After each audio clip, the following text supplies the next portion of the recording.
right, hello everyone. How are you doing? Let me get to the top of that. My name is Simon. Today we're going to talk about game jams or the art of using a weekend coffee to create a video game. Let me go full screen and we'll have this running. So before we start anything, if you have any questions, just ask them during the presentation. I'm going to try to answer them as best as I can. But yeah, just so we're clear with everyone, so there's no false expectations. Today's goals, I'm going to explain to you what a game jam is. I'm going to give you the tools and knowledge needed to have a good time. And finally, I'm going to try to motivate you to participate because this is quite important. All right, so as I said, the name is Simon Vidar. Yes, I'm French Canadian. I've been working in France since 2015. I'm a software engineer, currently on break, you know, COVID stuff.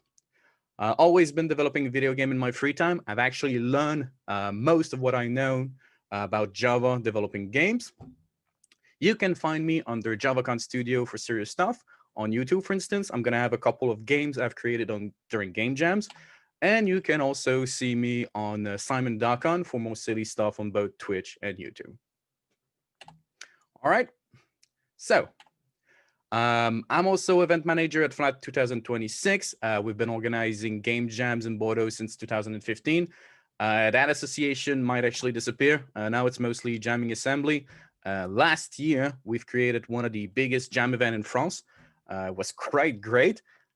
Just so I can show you some picture and remind you that the year before COVID, when we could all be together. So this is some winners of that game jam. We had actually like 100 people, 150 people. Like it was actually insane. It's a lot of fun. Just to give you an idea, you see a lot of young faces. That's the picture we had, but there's people from all ages. And to give you an idea, this is probably the best picture of what a game jam is. I think that was like 5 a.m, people working. There's a couple of people sleeping on their tables. It's great events, okay? So just so we're clear. It's absolutely great. But what is a game jam actually? Because I'm talking about game jams. I haven't specified to you what it is. We get you somewhere with good Wi-Fi, okay? We give you a team. We give you 48 hours and you try to create a game that hopefully works. That's not always a given. It's kind of a crazy sort of event. Now, of course, it's very, very different nowadays. They're mostly going to be online for a little while, but still, you're still able to do it. I'm going to say it's a little bit less interesting nowadays. It's kind of different because you don't need to sleep under a table. The experience is not exactly the same, but it's still great fun. So you might actually ask, is it even possible? Because 48 hours is very, very short, and video games are known to be quite complex beasts. With a lot of love and coffee, it is absolutely possible. So all of what you're saying right now is games that were created during the game jam where I've shown you all of the pictures, right? That's a lot of games. You have some in 2D, some in 3D. Not all of the people that have created those games were professionals or students even. This is actually mine. So I don't know if you can see on the right top corner. I actually worked on that one. That was a point and click. We were able to finish it in 48 hours. So it is absolutely possible. That being said, it's not easy. Okay, this is partly why I'm doing this presentation. So you can go there feeling confident that you're going to be able to realize something. Because if you just go there naked, it's not going to work. Okay. So the essentials, basically unique basic knowledge. Okay, if you just know how to code in Python, Java, C++, or anything, you're not gonna have a good time. 48 hours is a very, very short time frame. If you don't know how video games work at all, it's not gonna be fun for you, and it's not gonna be fun for your team. Okay, you need a good PC. You can bring your own. Most of the time, you're gonna need to bring your own PC. Would it be a laptop or a tower? It's gonna be fine. They usually have spaces for that, but you need your own PC most of the time. You need a whole weekend. That's a luxury not everybody is able to afford. I know that. But you're going to need the whole weekend. It's not always 48 hours. Sometimes it's going to be like only 24 or 72. So you don't need to be there all the time. But most of the time, because it's 48 hours, because it's quite intense, you're going to need your whole weekend. Okay, so be ready for that. And in most cases, you're going to need Monday off because it is quite exhausting. As I said, you're about to work for more or less 40 hours, maybe sleep for 8 hours during your weekend. You'll be better off with your Monday off. You might think you don't need it. You're probably going to need it, okay? And you're going to need some willpower. I'm not going to lie, game jams are challenges. They are fun, they're feasible, but you need some willpower, okay? Now, we're going to talk a little bit about the lexicon, so it's clear for you when I talk later about the steps during the game jam. We're going to talk about a couple of things. We're going to talk about 2D, general, 3D, okay, just to give you a basic idea of the terms. So first thing first, in general terms, okay, when we talk about an asset, we mean any piece of art integrated to your game, right? This is both asset packs. So this is groups of elements that you can use in your game. Would it be 2D? Would it be 3D? Would it be animated? Would it be static? Okay, everything more or less is an asset. So just so we're clear, UI is the user interface, okay? Is the interface the player can interact with your game with, okay? It's going to be buttons, it's going to be scores, it's going to be options, it's going to be all that good stuff. You don't necessarily need a UI, but I highly recommend using an UI, okay? And finally, pipeline is a sequence, sorry, can I move that? I can see it. The sequence of action and the software needed to add the asset to your game. Now, it's video games, software engineering in general, it's not magic, okay? So just because you draw something, it doesn't mean you're going to be able to add it to your game. There's going to be a couple of steps. There's going to be a couple of softwares. It is very important to understand. It's not that sort of pipeline, but it's kind of the idea, okay? A pipeline looks a little bit more like that. It can be quite complex. Hopefully yours is not going to be as complex, right? You don't need to talk about to the art director about how the event director decided this and this and this should go. No. But you do need to understand that nothing is magic in software engineering. I think everybody knows that. And you need to realize before you start creating a game, what are the steps to take an asset and put it into your game. Now we're going to talk a little bit more about 3D, UV maps. 2D image used for as the 3D texture. I'm going to show you a couple of examples. So for instance, this face, okay? This face, this beautiful face, started something like this, a couple of polygons. If you want to draw on those polygons, you're going to create something like that, a sort of flat map where you can actually draw all of the information to be stored in the computer. It's going to be more clear if I show you this picture. So basically, this is a map and this is a globe. Now, the only difference between these two is that I need to wrap them around my globe so I can create my actual map. So the map is flat, but the Earth isn't, okay? Just so we're clear. And when we're talking about a rig character, we call that a model that's ready for animation. Okay, so when I was talking to you about a pipeline, this is, one step in the pipeline. Creating a 3D model is great, but there's a lot of steps between a 3D model and a rig animated in-game 3D model. Okay, we're going to call that the pipeline.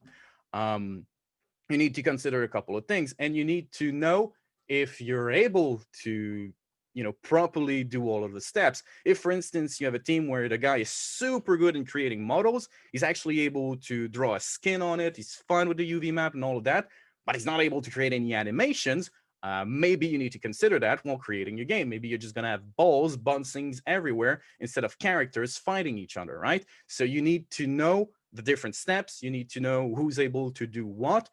If they need to, somebody needs to start working on a model, then you need to ship it to somebody else so you can do the rigging and all of that. You need to consider that before you start creating your game. Okay, when we're talking about 2D, it's a little bit easier. When we talk about a sprite, we mean more or less any image that can be drawn by the computer.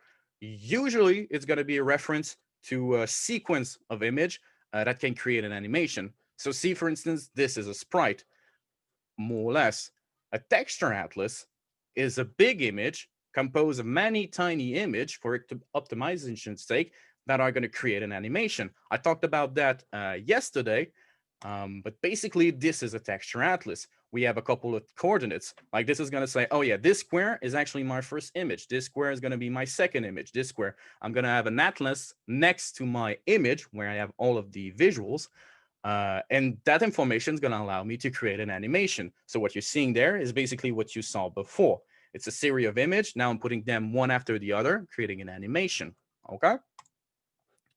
So where do you start? If you want to go there as a programmer, you need to learn a game engine. Okay. If you're able to learn more than one, that's better. But at least have one engine that you know how it works, and you've been working a little bit on your free time on that engine. If you want to go as a graphist, because for some reason that might be a hobby of yours. You might be a programmer, but you say, oh yeah, you know what? I want to go there and draw stuff because I love to do that in my free time. You need to learn Photoshop or at least some 3D software, depending on what you want to do. You don't need to do both, but you can do them if you want.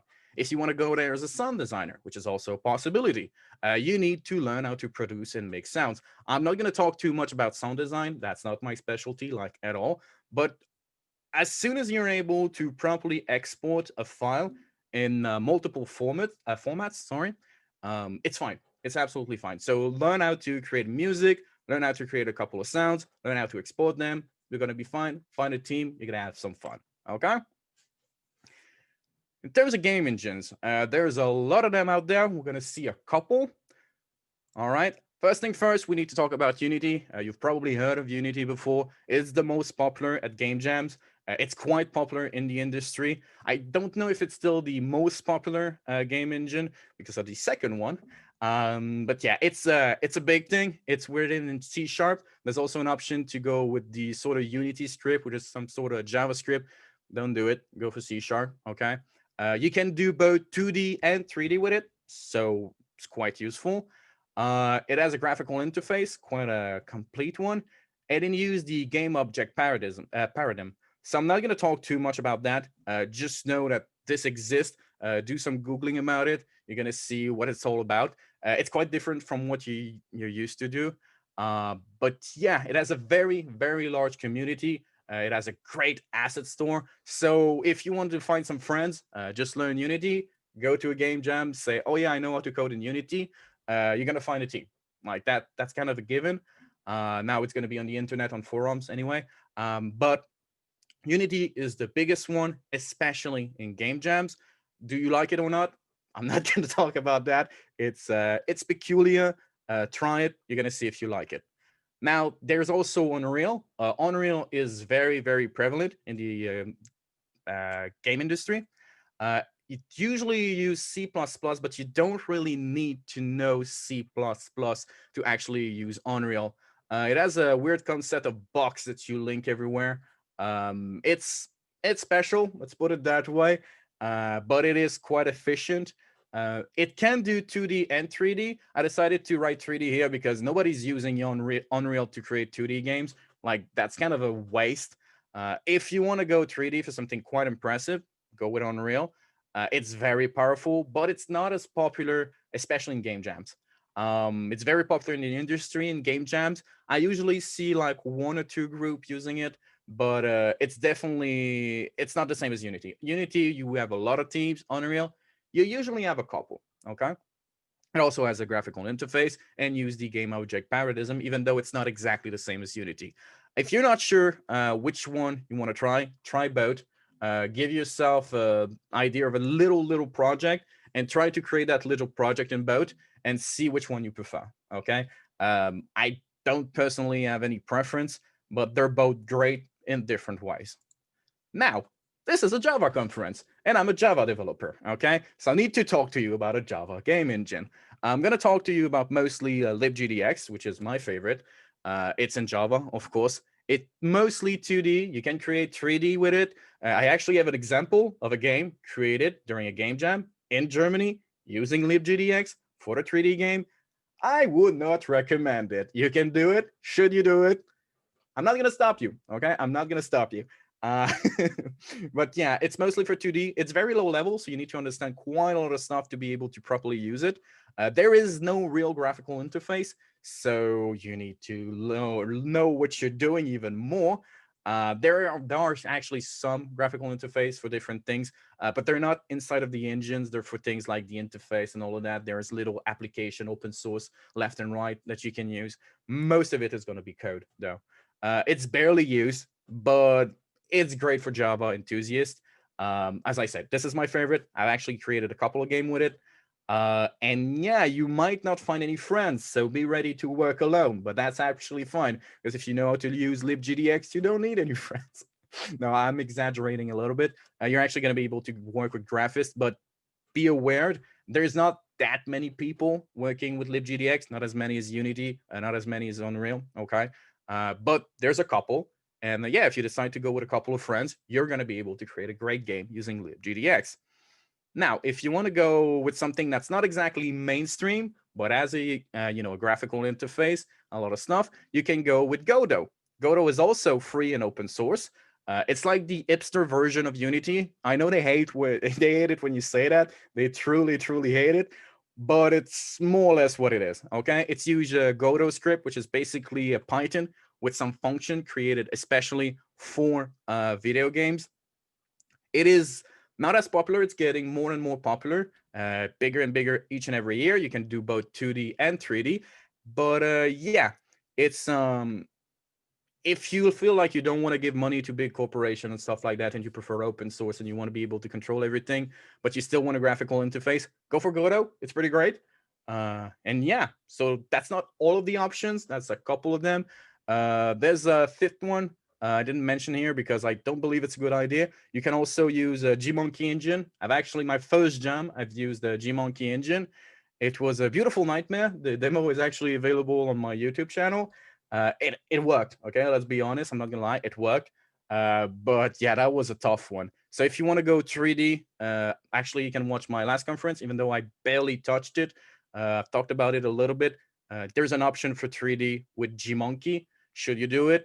I'm not going to stop you. That's all I'm going to say. Okay. When can I consider myself ready? So when you can make a functioning start menu for your game, that might sound a little bit simple. It's not. It's definitely not. I've seen so many games without a start menu. It's amazing. So just try to create a little start menu. You're going to need to understand how the UI works, how the game logic works, how can I switch my game from one screen to another. There's a lot of stuff to understand to properly create a game menu. Even though it sounds simple, it is not. Okay. When you can add a character and use as animations, would it be for 2D or 3D? So you don't need to know how to do both, okay? If you decide to just go for 2D or you decide to just go for 3D, it's gonna be perfectly fine. But you need to be able to import a character, especially if you're expecting to work alone, because you don't know any graphics, you don't know if you're gonna be able to find one. You need to be able to go on the internet, check free assets, look at the asset and say, okay, I'm gonna take that and I'm gonna put it in my game. Now, you have a lot of good stuff on the internet. You also have a lot of bad stuff on the internet, and you need to be able to see by looking at the file, okay, I'm going to be able to actually use that one, or I'm not going to be able to use that one because it wasn't properly exported, right?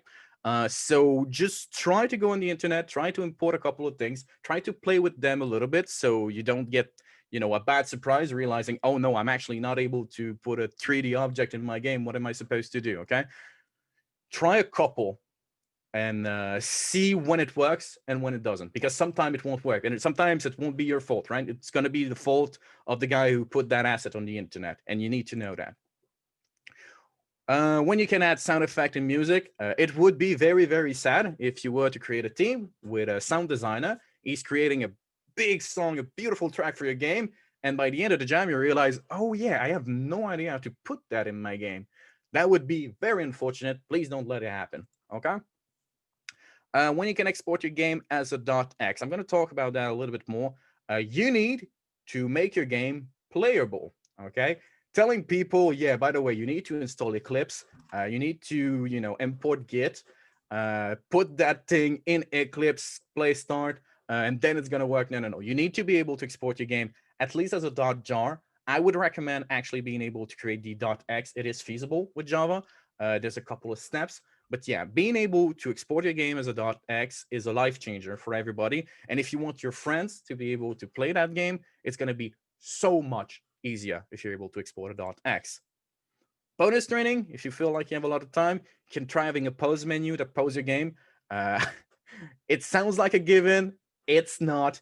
You need to actually understand quite a lot about game design, video game, and stuff like that to be able to properly creating a pause menu.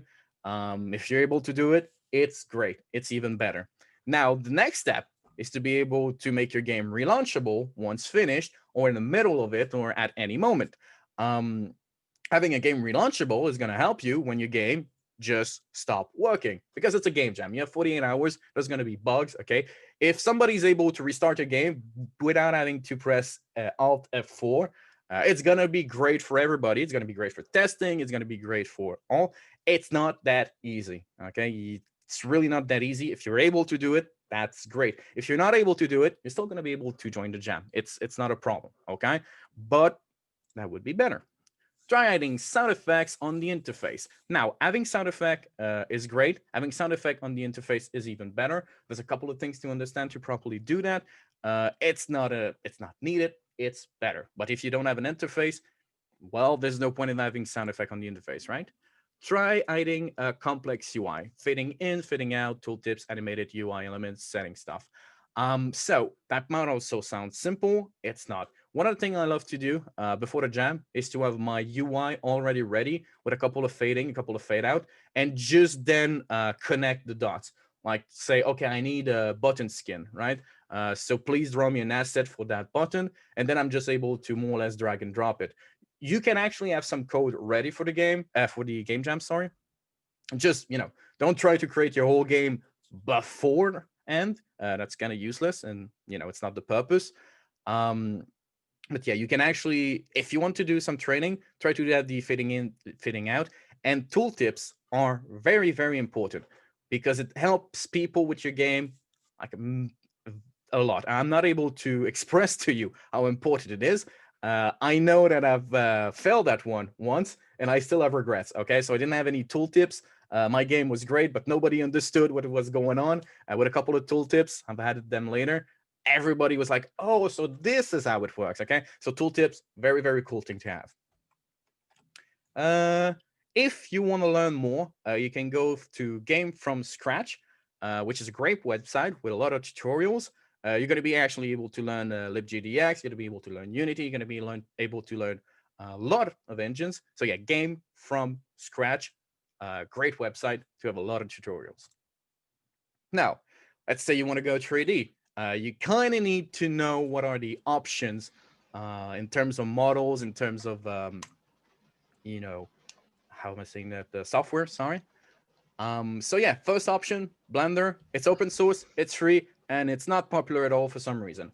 Actually, I've talked about to some people in the industry, and they say, "Oh, Blender is for losers." Okay, which is very, very sad.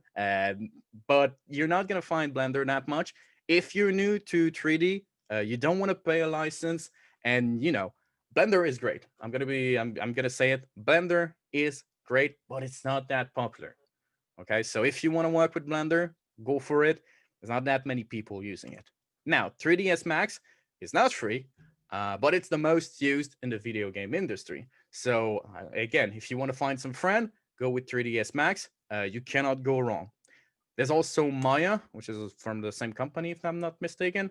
It is also used in video game, but it's mostly used for animations. Okay, so both are great. If you have only one option, go for 3ds Max. If you want to go for video games, if you actually want to go for animations, you can also pick Maya. And if you want to go for free and just have some fun with 3D models, Blender is great, but not very popular, unfortunately. When can you consider yourself ready? So let's say you decide to go to a game jam as an artist because that's a hobby of yours and that's something you want to do. When you fully understand the concept of layouts, that sounds super, super simple. I've seen a couple of students that are trying to create an image. They fuse the layouts too early. And then I ask them, oh yeah, by the way, can you remove that hat? And they say, oh no, I actually can't. It's fused. All right. So it might sound simple. If you understand how layouts work, actually you're going to be able to create some image on your own. And if, let's say, you're in a game jam, you're alone, you don't have anyone to draw anything, and you want to create an image, a composed image, just understanding how layout works can be super useful, okay? When you're able to make your first animation, try it. Even if you don't want to be an animator, static objects that are able to move a little bit, that are animated, are so much better. Even if that's not what you're going to do, you're going to create mostly static object. Still, try to create at least one animation. It's a lot of fun, but it's a real challenge. And understanding how animation works is, I do believe, very important for video games. When you're able to make your first 3D model, that sounds, makes some sense, and you can import it in a game engine. Okay, it's actually not that simple to create a 3D model that is usable. As I was telling you earlier, sometimes you're going to go in the internet, you're going to say, oh, that looks super, super good. You're going to try to import it. It won't work. There's a couple of reasons for that. You could have created the model too big. So you decided to go on a kilometer scale, and now your image is absolutely gigantic. So when they try to import it, it's way too big for the engine. Now they're able to scale it down, but it's annoying. It creates some bugs. And on the contrary, if you decide to go on the millimeter scale and the image, about the model, sorry, is tiny, tiny, tiny, and then you don't even know where's my model, you try to import it, you say, where is it, where is it, where is it? You zoom in, you zoom in, you zoom in, you realize, oh, so it's there, okay? I've seen that problem happen many, many times. So try to import it in the game engine. Even if you don't want to program, try to import your model, especially with animation, with bone weight, with stuff like that. Try to have it work at least once, okay? Bonus training, try to understand how texture wrapping work. How much time do I have left? 26 minutes? Okay, great. Texture, 2 different type of textures. So try to actually create the model, try to create the texture, try to create the whole package. That's going to be great. Also try to use normal maps. I didn't write it there, but normal maps are great, and they're kind of weird. That's what the engine use for lighting. You use it both in 2D and 3D. Being able to draw in different styles, so you don't know what's going to be the composition of your team. So maybe some of them are better with realistic stuff, semi-realistic, cartoony. If you have the time, try to draw something that you're not comfortable with, just so that if you're in a team with, they're all really, really good at realistic, but you're used to only do cartoony, can get quite complicated. Try being able to adjust your working speed. Creating one asset during 48 hours is not something impossible, right? It could be the best asset ever, but if you only have one, your game's not going to be that great. So being able to create, I'm not going to say cheap, but create something that's not as good, but that you were able to create way faster and be a lifesaver, okay? Especially in a game jam. So to give you an idea of how a game jam usually goes, you start with a pitch, okay? This is knowing what we will do. So this is the first step. This is also very important. It's going to last between 30 minutes and 4 hours, usually. Okay, this is just an idea. You can do it while you're eating. Most of the time, the jams start at night, just before supper. So you can do that around a meal, around a beer. If you know that you're going to go to sleep after the pitch, it's not a problem. Try to imply everybody in the team. It would be very, very sad to feel left alone. Okay, so most of the time, what I'm going to do, what I do during a game jam, I sit everybody in a circle. I start talking. I say, okay, this is what we have as term of a team composition. This is the team. Okay, this is what I know how to do. This is a little bit what I want to do. And then you start talking to everybody, and they say, okay, I know how to do that. I know how to do that. And most of the time, the pitch is gonna, happen by itself. You just need to ask questions to everybody so they can say, yeah, I kind of want to do that. Okay, considering what we have right now, this is what feels more appropriate. So yeah, try to have everybody speaking. That's more healthy for the team. Okay. Not everything will be done by the end, and that's okay. You need to understand that the pitch should be somewhat short because you only have 48 hours. So if you try to imagine the best game ever with a ton of mechanics and all of that, most of them won't be finished. Okay, that's why you should make the pitch, in my honest opinion, as short as possible, and just have a vague idea of what you're going to do. So you say, okay, this is my main mechanic. This is my main loop. This is mainly what I want to do. And you're not going to be able to finish everything. Know that during this the pitch, so you can adjust later. Step 2, after the pitch, you go into what we call pre-production, okay? Knowing how we will do it. So it's going to last between 6 and 10 hours, depending on the team.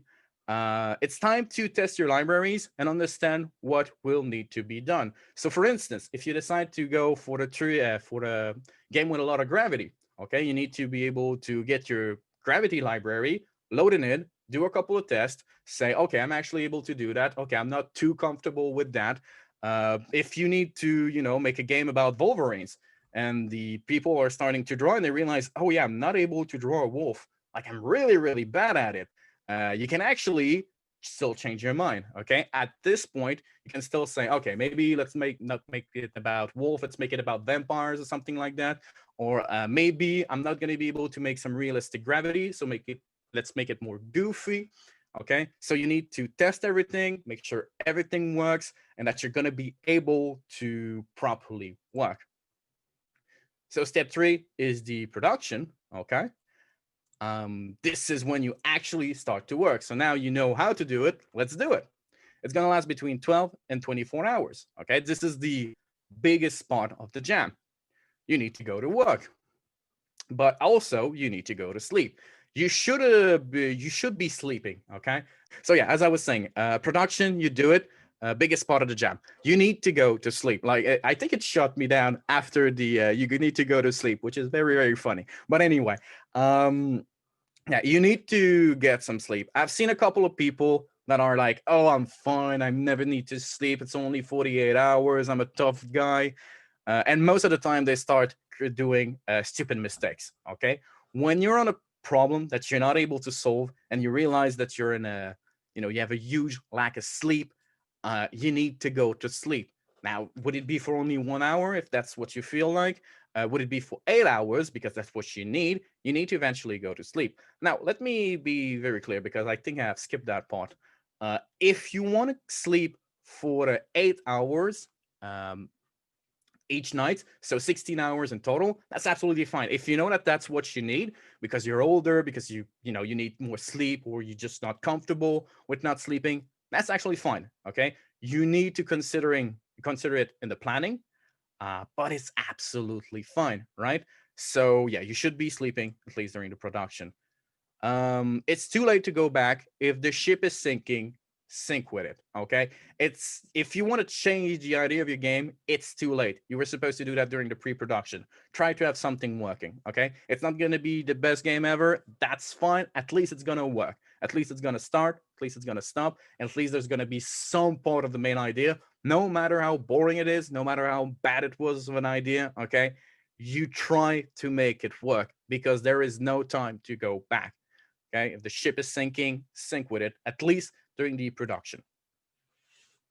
Now, let me just move that. So now the integration. Assemble everything. Okay, it's not always needed, even though some part of it are always going to be needed, but sometimes it's going to be a very, very important part. Okay, it's going to be between 6 and 12 hours. The video is also freezing. Okay. So basically what you can do is create your whole thing and then integrate all of the assets. Okay. You don't add new feature, you just import what has been created before, and you try to make it work. Okay. Oh, I'm actually gonna stay a little bit on that slide. Can I? Thank you. Okay. Basically at that point, the game is supposed to be finished more or less, but you need to, for instance, add the new enemies. Now, it's not the time to create a new AI for that enemy. If you realize, oh man, all of my enemies are gonna have the same AI, that's fine. If they just look different and you're not able to make them act different, at least they're gonna look different. At least you're gonna be able to integrate most of what people have been working on. So at this point, you don't try to create anything new. You just try to take all that was given to you, like backgrounds, enemies, as I was saying, buttons and stuff like that, and you just try to make it work. Last step, it's the panic when you realize that the game is not finished, nothing is working, it's terrible. No, okay. It's the export/testing. It is quite important. You finish the file. Okay, it's gonna last between 2 and 6 hours. I'm gonna say if you're new, take 6 hours. It's gonna be very, very important. Please, please, please have that .x ready as soon as possible. Okay. Oh, if it's still back for everybody, okay, let me try to close it and reopen it. Maybe that's gonna work. All right, good. That's better. So where was I? Oh yeah. Please, please, please have that .x ready as soon as possible. Oops, that's a spoiler. It is very, very important that you're able to give a finished product by the end of the jam, for your self-esteem, for everything. Sometimes you say, oh, the important part is the journey. That is true. Okay. If you're not able to finish the game, it's fine. All right. You've learned a lot of stuff. It's fine. But trust me, you're going to feel better if you're able to finish that .x. Take the time that you need. Okay. And create that .x. Test it on your computer. Test it on somebody else's computer. Okay. And then test it again. So if you want to create an HTML file, you try it on Chrome. That's great. Try it on Mozilla. Okay. Try it again and again and again. Something's not going to work. By experience, there's always something that's going to crash. You need to try it again and again and again, because it would be very, very sad for you to work like 42 hours. Then you say, oh, you know what? It's going to take only an hour. I'm going to be fine with an hour. Everything's going to be fine. Most of the time, you're not going to be fine. You're going to be raging. Everybody's going to be pissed. Everybody's lacking sleep. Just take your time, finish things properly, export your file, test it, make sure it works, test it again, and then you can call it a day and be proud of yourself. Okay? So, Simon says, go to sleep. I talked about that before. I'm going to repeat it here. Go to sleep. You're not that tough. You're going to make mistakes if you don't sleep. If you need 16 hours, just take that into consideration at the beginning and say, okay, I don't have as much time. That's fine. You need to go to sleep. You need to eat healthy, okay? If you're drinking coffee, eating hot dogs, and smoking, you're not going to last 48 hours, okay? Let's be honest here. So try to eat an apple, drink some tea, okay? If you feel more comfortable with coffee, that's fine. But I mean, don't try to eat fat and disgusting food. You're not gonna feel good about yourself. Most of the time, what I do, we just eat sushis. Okay, that's my personal preference. But try to eat something healthy. It's gonna be good for your energy reserve. It's gonna help you last. This is a marathon. Okay, it's no time for junk food. Talk to your team at least every 6 hours. Sometimes you think that everything is clear, then you look back and realize, oh yeah, that's not at all what I asked. So to give you an example, I was trying to create parallax, which is basically image on top of image on top of image. But the person I was working with was like, oh, so I create one giant image instead of a simple one that's going to loop again and again and again. So we were actually not able to use that work. That was my mistake, because it actually took me 6 hours to go back to that person and say, oh yeah, the thing you've been created for the last 6 hours, completely useless. Okay. So if you don't want to waste any time, talk to your team. Plus it's a team exercise. So talk with people at least every 6 hours, more or less. Okay. Don't assume that something that is clear for you is clear for the player. This is a very rookie mistake. Everybody does it. Try to have your game played by somebody who knows nothing about your game. That's probably the best way to do it. So just show it to them and say, have fun. And they're going to ask you a million questions, and you're going to realize, oh yeah, I should probably put some information down. Okay. That is a very important step. And give yourself at least 2 hours to export the build. I'm not going to repeat myself. Give yourself time to properly make it work outside of your environment. Make sacrifice. As I said, not everything that you thought about during the pitch is going to become reality. That's fine. Just accept that fact before then. No human sacrifice, by the way. It's not needed. But yeah, do understand that you need to make sacrifice. If you realize, oh man, I'm going to need to cut half of the content, just tell it to your team as soon as possible and just cut. Now, I know you're all very, very excited about GameJam. When can you participate? Now, this is a weird year. I know. I have a couple of lists. Actually, I'm going to be able to show it to you this way. It's going to be better.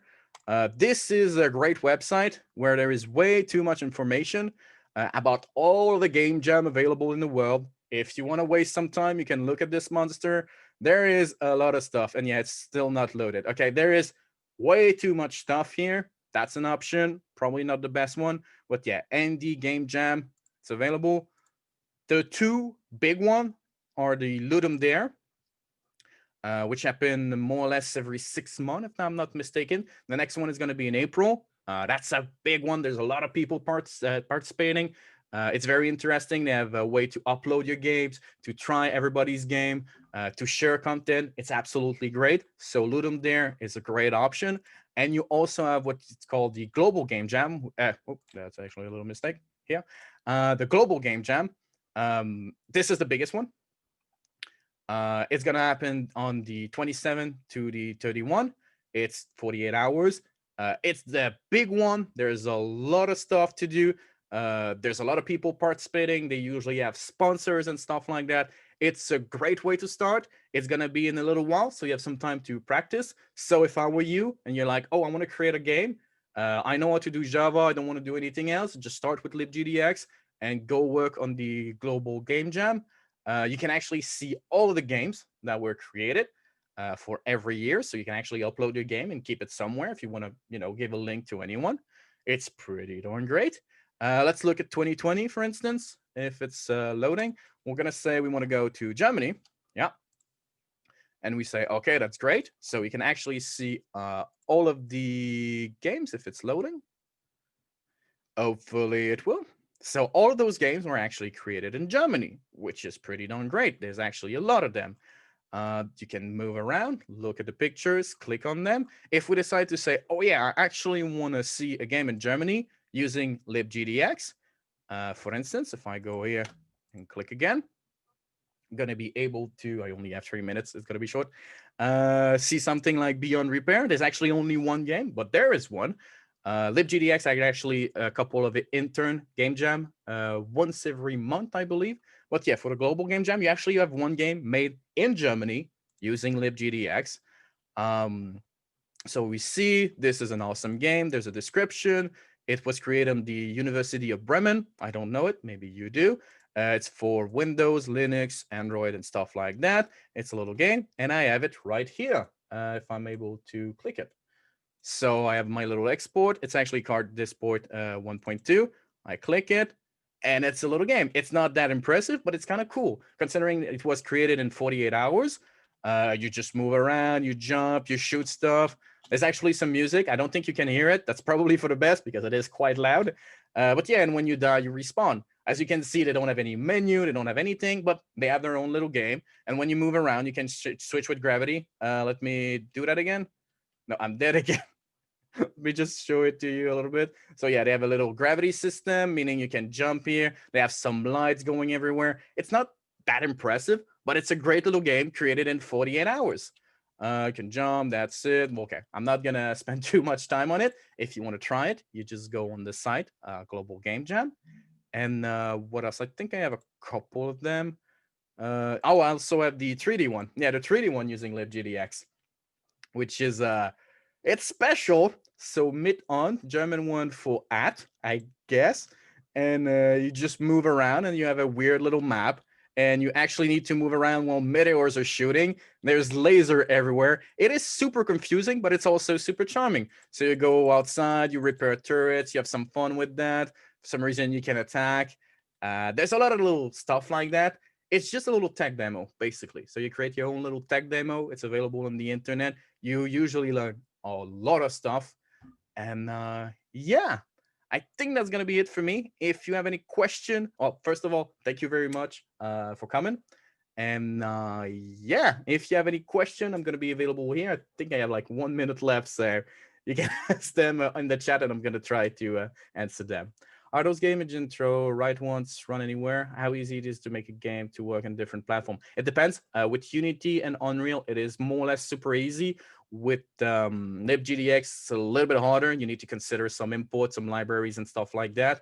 So yeah, the easiest way is probably going to be Unity. You can actually create games that are going to be able to run as HTML file with Unity. So it's super easy. Do you think Apple would ever ban Unreal, or would that hurt them more than benefit? That's a good question. It's a weird world we're living right now. Unreal is quite big, but they're playing big right now. I don't know. I genuinely don't know. That being said, you usually don't play games on Apple computer anyway, so I don't think that would hurt them too bad both ways. But yeah, is there any other question? My N3DS only test version. You have to buy it. Yeah, I think you need to buy it. I know most people here know how to not buy things. That's all I'm gonna say. But yeah, you technically need to buy it. It is not free. I think there's a test version, but I think it's a sort of test version where you give your credit card. So yeah. Oh, stop it, Manuel. Thank you. Is that it? I feel like it is. All right. Well, once again, thank you very much, everyone. And as I said, if you have any question, you can contact me on GitHub, I guess, under JavaCon Studio. And yeah, hope I'll one day see you during a game jam. Well, thank you. Can those be reused between films and games? So, okay, I'm not gonna talk too much about that. Technically, every 3D models can be used both in games and in movies. The main difference is the number of polygons, the way you're gonna create the model. You can actually, it's not when you create a model for a movie, you don't need to optimize it as much. Meaning that you usually take some shortcut and you change some things. So you can do it. You're gonna have some optimization issues most of the times.